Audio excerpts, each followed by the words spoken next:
Hi everyone, welcome back to my channel. I'm Andreea. I'm a celebrity makeup artist. I'm based in Paris, and in today's video, I'm going to talk about when is the makeup starting to look like it's too much? Where is that fine line between just enough and too much? What is the step or the product or the combination of products or the techniques that takes the makeup from a natural looking one to a very heavy look? We're gonna dissect the makeup together in today's video. So let's get into it. In today's video, there is no right or wrong.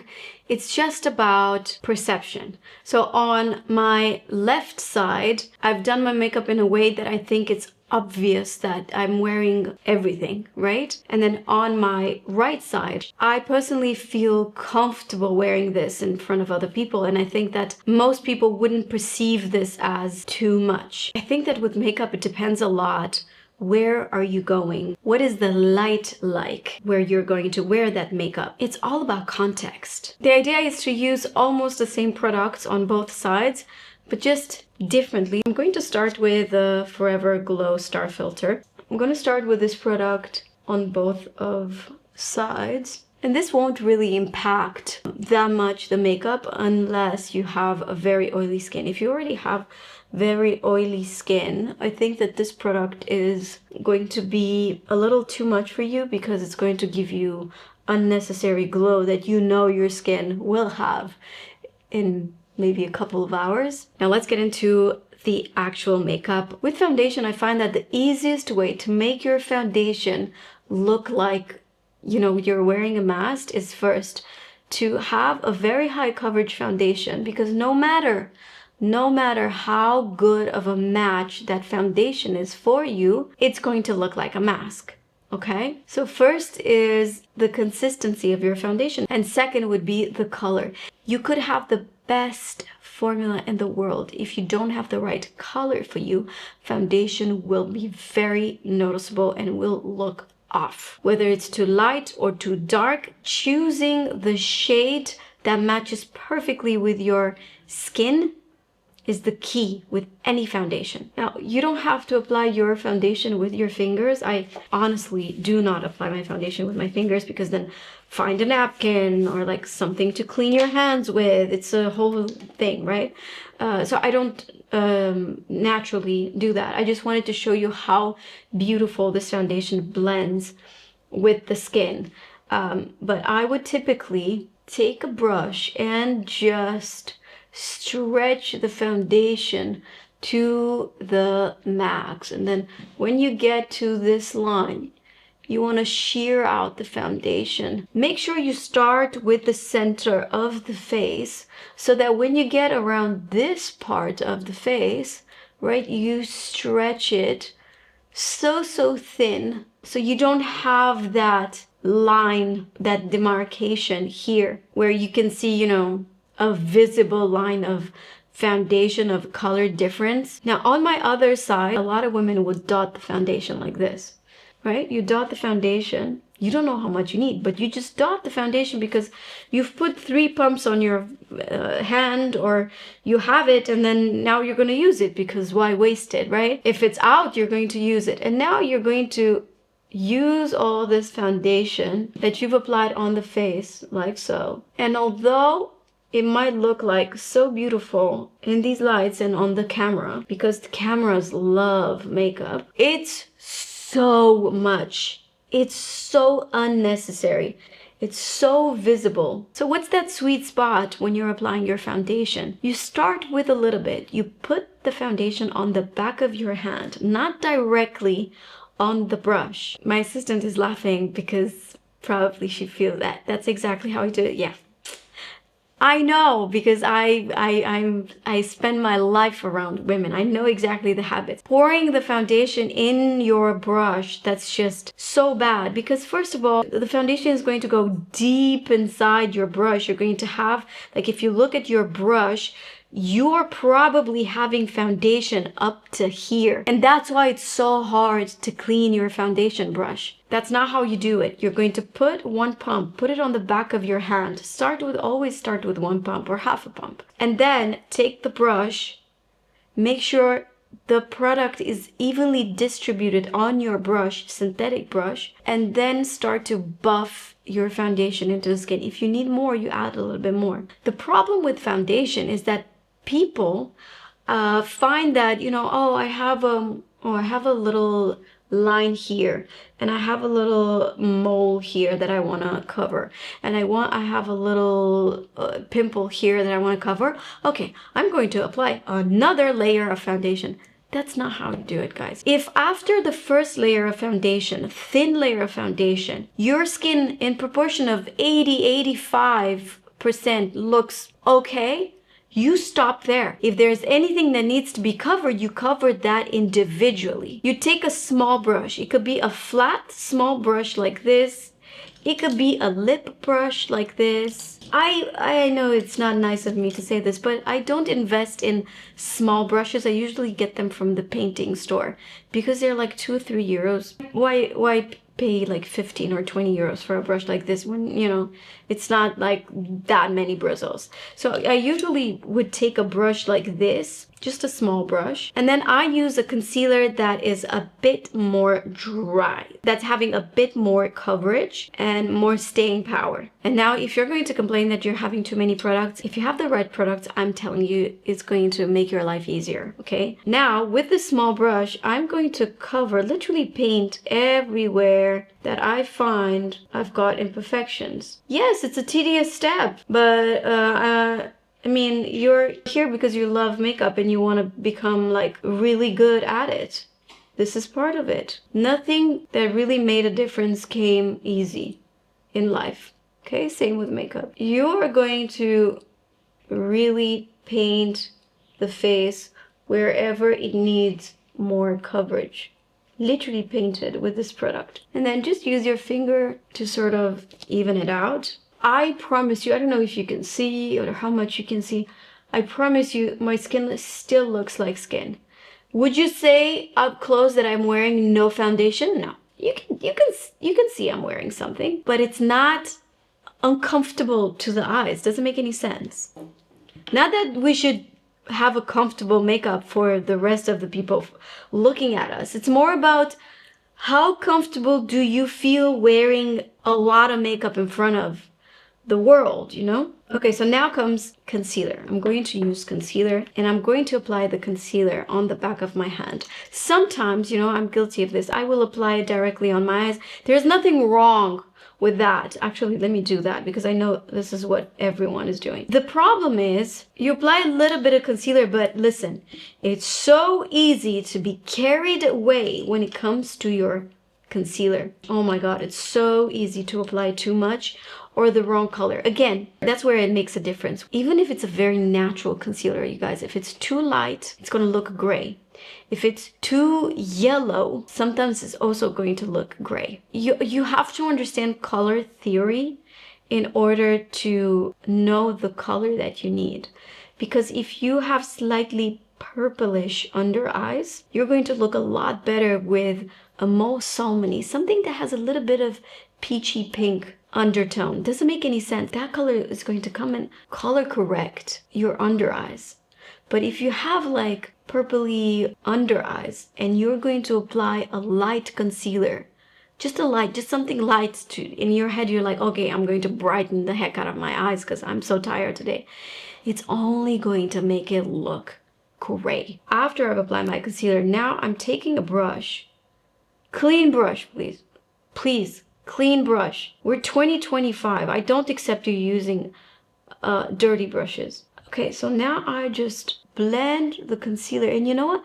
I blend it pretty much everywhere. Like whatever it's left on the brush, I go in the inner corner of the eye. I even go a little bit on my mobile lid if I want to camouflage those very annoying veins right there. And if I want more, like you can still see that darkness, but actually that darkness that you see under my eye comes from an indentation, comes from a hollowness, right? That makeup cannot cover. You can cover it with certain lights if you're like in certain lights. That's why, you know, celebrities and like actresses are so good at camouflaging some of their flaws, because they're usually being photographed in like excellent light. But the light in our lives changes, you know? From artificial light in the office to daylight when you're on your way, and so on and so forth. So what I like to do after I apply a thin layer that I spread everywhere, stretch it again to the max, is to apply a second layer, but only in that problematic area, like the darkest area that you have. That's where you're going to apply a little bit more concealer if you need to. Now, on the other side, I'm going to apply the concealer. And you listen, you know this. You know how people are doing this, and then a little bit like this, and then like this. That's gonna look flawless in pictures. This type of concealer applied, you know, everywhere. In quantity wise, you have just a lot more. It's going to look flawless. But in real life, it will look sort of unnatural. So you can see the dark circles are almost gone, right? But in my opinion, this is way too much, especially, like I said, for every day. Now let's talk about contour. I think that contour can totally look natural and like part of you if it's done right.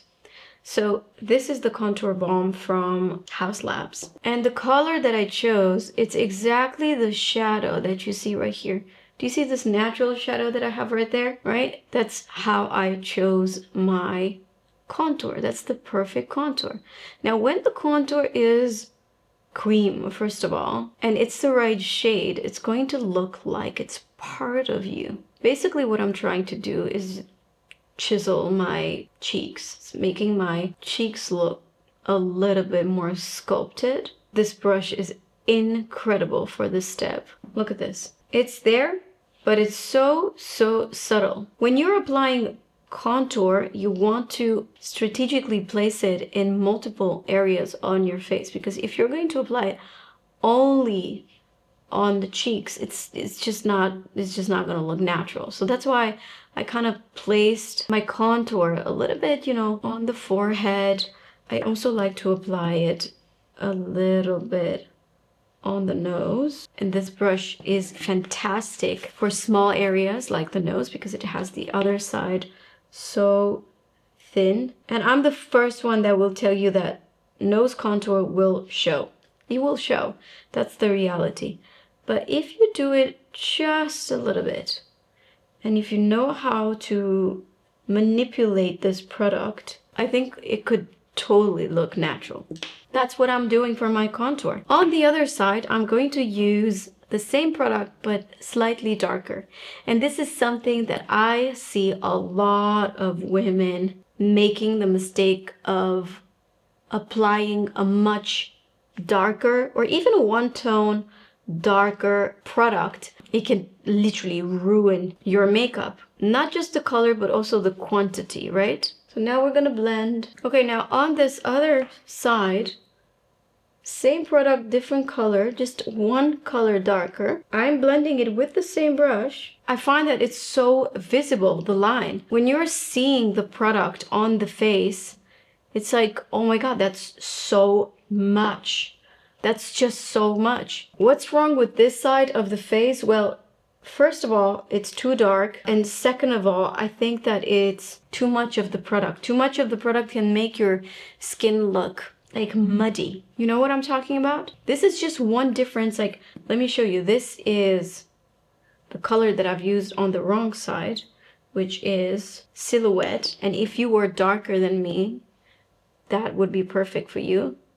This is the color that I've used on me, which is Angle. It's easy to take this color and be like, oh, I'm just going to use it to bronze a little bit. No, you're not going to bronze with this. This is a true contour product, and it has to be more of a cooler shade for you in order to look like contour. Now we got to blush. And it's true, everybody has blush blindness. I'm using this blush from Haus Labs. I'm also going to use a brush from Haus Labs. They have really good synthetic brushes. So the way you want to apply this product in order to get the most out of it, load the brush with this product, make sure it's evenly distributed. You do that by checking it out on the back of your hand. And then, no matter how you apply your blush in the W, on the apples of the cheeks, and on the highest part of your cheeks, like, it doesn't matter. In my opinion, quantity is what matters the most when it comes to blush. Now, on this other side, I'm going to apply the blush the way I see a lot of women apply their blush online, which is awesome, but not all the time, right? Now, the problem with this blush, although it's beautiful, and I promise you, this photographs really well, is that it's too bright. Powder. You can use the exact same powder with the exact same tools and have completely different results. And I can demonstrate. Look, you take the powder from Huda Beauty. You're going to dip it into the powder. This is how you saw everyone applying it on social media, right? And then immediately you apply it under your eyes and you bake. I find that baking technique is only and only for evening. It's only for people who, you know, for performers. It's for nighttime. Well, I can even feel my skin tight around my eyes. Yes, of course, you can make this work, but boy, I wish you could see this in real life. I mean, the camera loves this technique, right? Especially if you apply powder right here, like, the camera loves this technique. How do you make it look natural? First, you make sure the concealer did not crease. If you let the concealer crease and then apply powder, your wrinkles will be a lot more visible. And the powder will set up in those little fine lines. Now, the way you want to do it is take your powder puff, get the excess off. This step is so important. You want to press the powder into the powder puff. Make sure it's very well pressed. And then you're going to press your under eyes or wherever your skin is too shiny. You're basically blotting your skin with this powder. I love this shine. I adore this shine. This is so beautiful. Why would I want to get rid of all this beautiful skin texture that I have? Next, I'm going to talk about bronzer. Now, there's nothing wrong in mixing powders with creams, such as, let's just say you apply cream contour and then you apply powder bronzer. There's nothing wrong in mixing, but you know, it's very easy to make your skin look like you're wearing such a heavy makeup when everything is super saturated and you use everything to the max. And I can demonstrate. On both sides, I'm going to use the Hermes bronzer. The difference is that on my wrong side, I'm going to take a bronzer that I would normally use if I maybe did not contour. I always have a slightly lighter bronzer and a darker one, because depending on how much makeup is already existing on my face, I know which one to use. So now I'm having, obviously, you know, contour, blush, powder. Now I'm going to apply powder bronzer. A big difference is not just taking the big brush like this, which by the way is a beautiful brush, but it's so huge, but also taking the wrong color. It's too dark. This is number 3. So now you're going to apply bronzer like this, right? You're going to apply bronzer. What do? You do this. Now, the problem with this is that it's just too much. It's too dark. It's too much. There are too many products that could work beautifully separately or slightly in lighter shades, differently combined, but just all together, that's just too much in my opinion. How can you still use bronzer if you want to slightly warm up your complexion? Now, on my good side, I'm going to show you the exact same product but slightly lighter. This is in the shade 02, and I'm going to use a smaller brush. When you're applying bronzer, I know that it's a natural thing to believe that a bigger brush is better, but not necessarily. I think that the right brush should be the one that feels comfortable for you to be strategic with whatever you're applying, and that's available for any brush, not just the bronzer. So I'm going to take this new brush from Rephr. This is an excellent brush. It's from their Shodō collection, Shodō 05, and Shodō is inspired from the Japanese calligraphy. So I will take the bronzer and apply it to warm up the skin slightly. But the trick with the powder is that if you see the product, the moment the brush touches your skin, you've applied too much. You can apply bronzer, of course you can. You can apply blush, bronzer, highlighter, everything at once. Like everything at the same application. And you can still make it look natural. The problem is when you are applying the wrong colors and the wrong quantities. So this is it for my bronzer. I think this is so beautiful in comparison with the other one. I know that it might look like I'm wearing nothing. That's when you really see the difference. Eyebrows. If you actually want to make your eyebrows look super natural, you want to start with eyebrows before foundation, before anything else. What I like to do though, if I got to this point where I have a full face of makeup, is I take a little cotton bud, I put a little bit of micellar water, and then I remove any makeup that I have on my eyebrows. And the first step is to always brush your eyebrows. Just brush your eyebrows and see, okay, where am I with my eyebrows today? How much do I need to do? It's so easy to make your eyebrows look incredibly obvious, especially in daylight. Why? Because when you're applying an eyebrow product, you're not applying it on the actual hairs in your eyebrows. You're going to apply it on the skin, which is so unnatural, right? We don't have color there. So you have to kind of create a shadow that gives you the illusion of an eyebrow. How do you do that? How can you master the eyebrow game? Well, first you're going to apply a shade lighter than your eyebrows. And the reason is because more often than not, people will tend to apply more when it comes to their eyebrows. In reality, you only need a tiny little bit of product, well placed in the right color, and then well blended. There is a reason why you always have a spoolie with your eyebrow brush, is because you have to really brush that product in between your eyebrows to make it look like a shadow. In my opinion, this looks so natural, more than enough for daytime. But here's where it could get tricky. I know my eyebrows very well. I know that if I'm going to keep them exactly like this, in just a few hours, they're gonna look like this. That's how my eyebrows are. So I just use a clear eyebrow gel. The clear eyebrow gel will not only define and give your eyebrows that 3D effect, you will have them in place exactly where you want.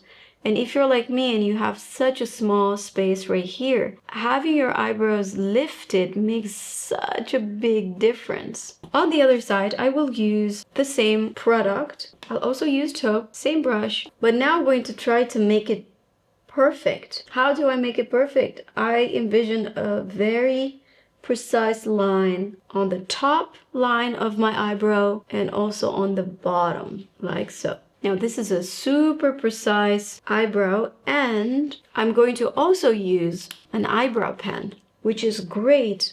Don't get me wrong. If you do need to create those eyebrow strokes, if you're missing some eyebrows, then this is a fantastic product. But in combination with too much powder or the wrong eyebrow gel, if you, on top of all this, are going to apply an eyebrow gel that is colored, that has, I don't know, it's medium brown or even a soft brown, and you're going to go on top after all of these steps, it's just going to look so dark. And it's great maybe for pictures, but it's not great in real life. And it's not a huge difference. And by the way, I've only used Taupe and medium brown. That's it. But look what a difference it makes. Like this side is just so much more severe, right? Eyes. I'm going to use this palette. And I think that this is such a beautiful palette for daytime. And honestly, it's almost impossible to make this palette look like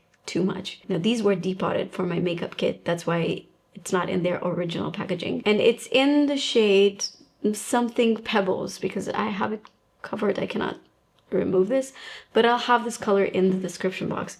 Now it's almost impossible to screw up your makeup to make it look like it's too much if you're wearing this. Even if you have very fair skin tones, this is still very, very natural.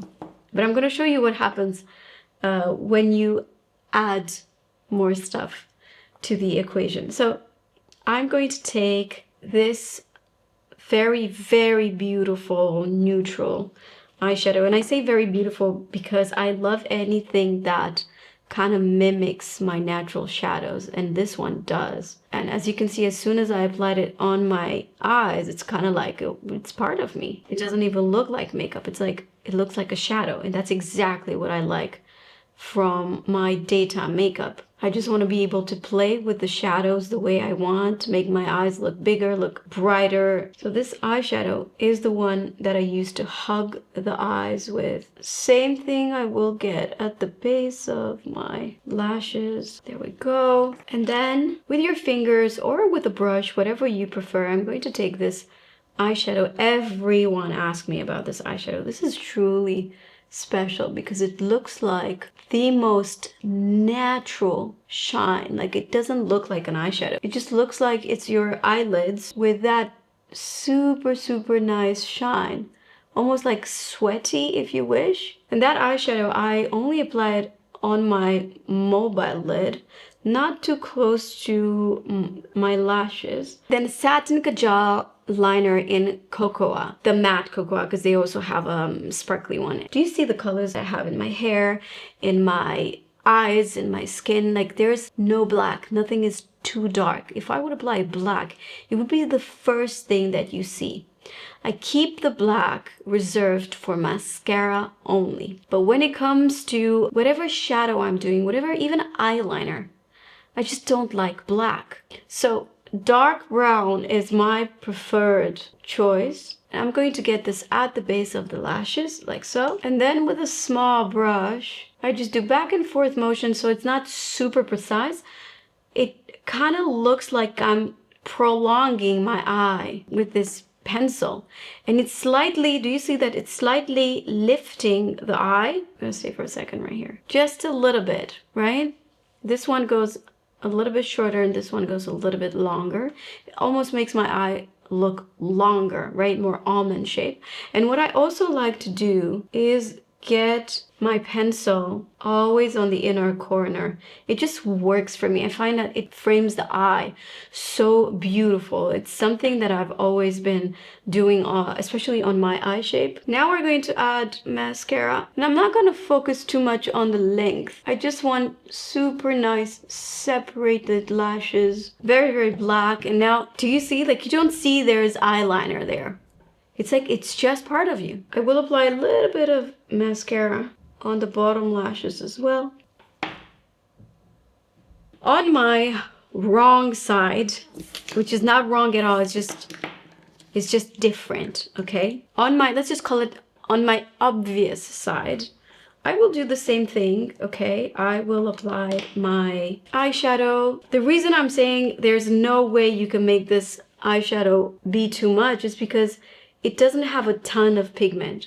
And that's why I always tell you guys, there is a time and a place where you need pigment. And there's also the right person that needs pigment, such as like makeup artists, people who work in television, people like entertainers, and all that, like people who love makeup. But for the regular consumer, I think that pigment, a lot of pigment can be scary. So I'll do exactly the same steps, but I'm just going to add one more eyeshadow, which is this one right here. I think a mistake that a lot of people do is that they're trying to get the most out of an eyeshadow palette, and they're going to use everything. It doesn't have to be like that. So I'm just adding that eyeshadow at the base of the lashes on the top line and lower line. Then again, use my fingers for the shimmer. Now instead of brown, I'm going to use black. again at the base of the lashes, but we're going to change the shape into just slightly more visible line. And the application is on the entire eyelid. And I take a small brush and blend.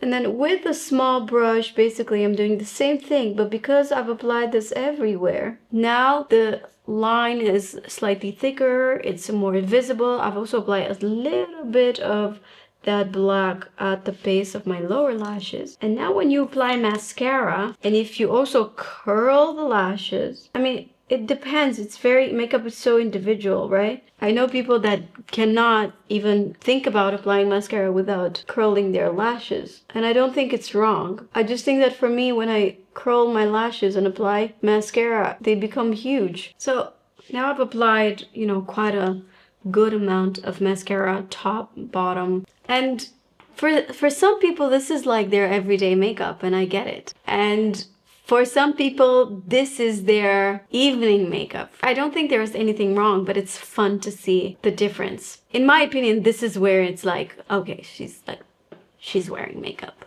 She's wearing a lot of makeup. And we got lips, which is my favorite part of the makeup. I've been seeing everyone talk about Endless Cacao, which is a fantastic color from the artist pencil collection Makeup Forever. However, I've seen a lot of people, and I mean a lot of people, using this with very fair skin tones. In reality, this is what this pencil looks like. And I don't want to do like half of the lip. Now I know you're gonna come at me and be like, oh, but I don't wear it like this, I smudge it. Okay, I'm gonna smudge it. I'm gonna ask Callie to leave this in real time, because I want you to see how much I have to smudge this in order to slightly make it work.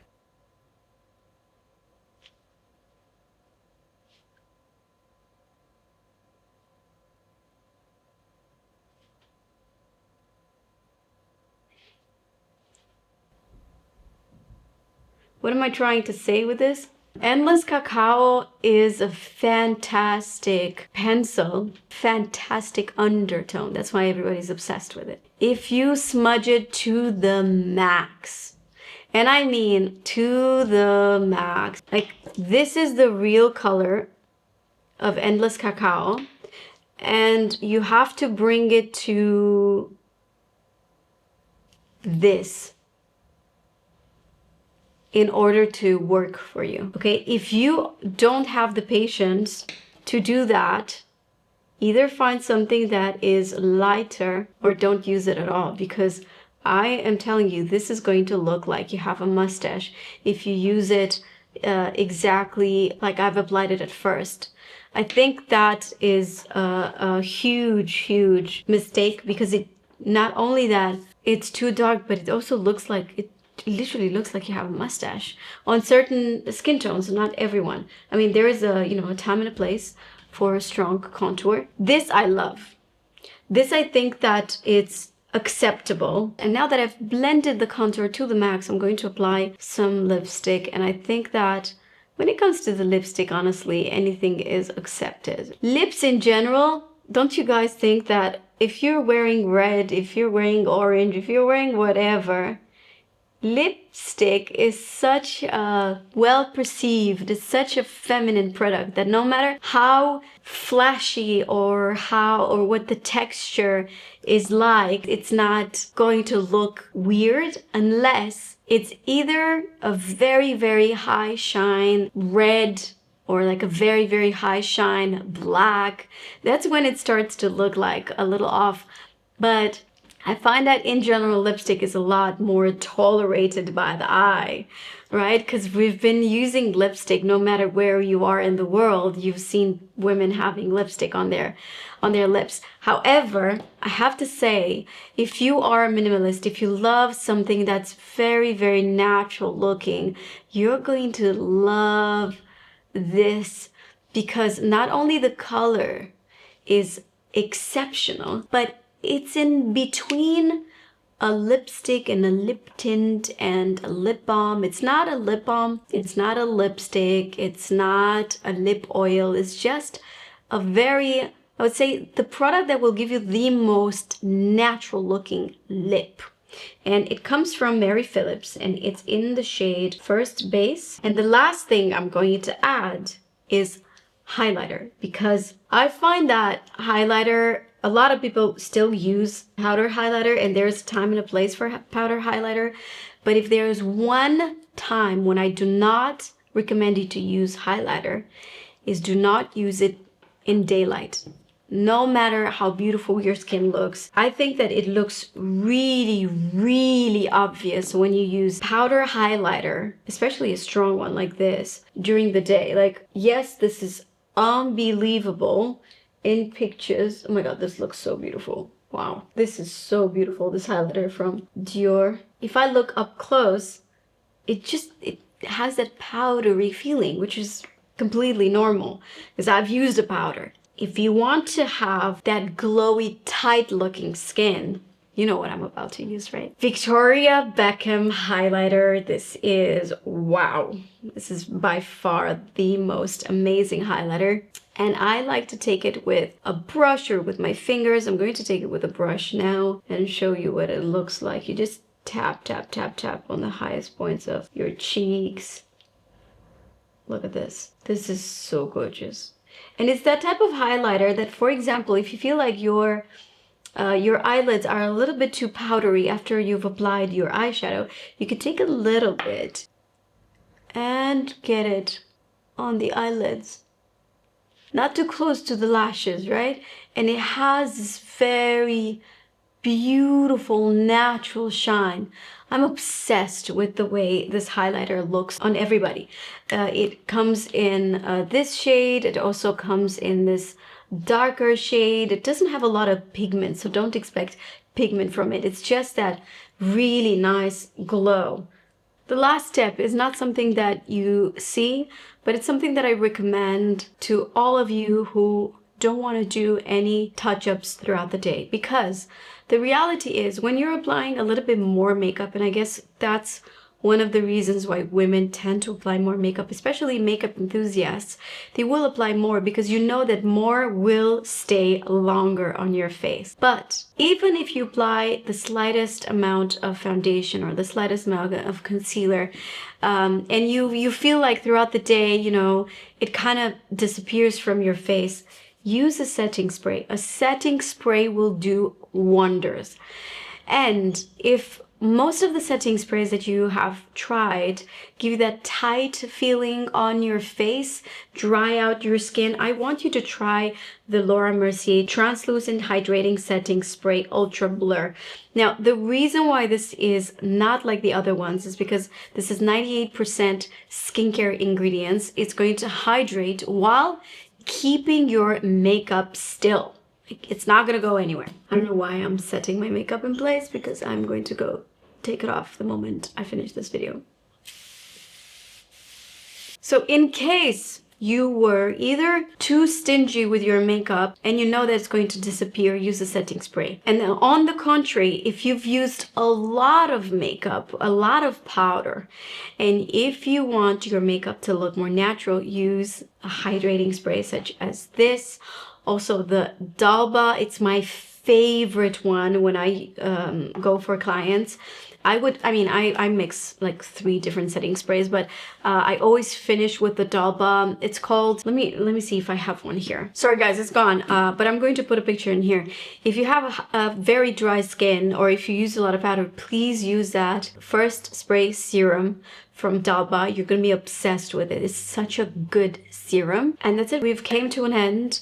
Please let me know your comments down below about where is the step that makes you feel very makeup-y, that makes you feel uncomfortable. I would love to know. And also let me know, what is that product or that step, whatever you want to call it, when you see someone else in front of you that wears makeup, what do you perceive as being too makeup-y on other people? That would be very interesting to know as well. As usual, everything I've mentioned in the description down below. Don't forget that there's nothing wrong with this side, okay? It's just different. Thank you so much for watching, and I'll see you guys in my next one. Bye!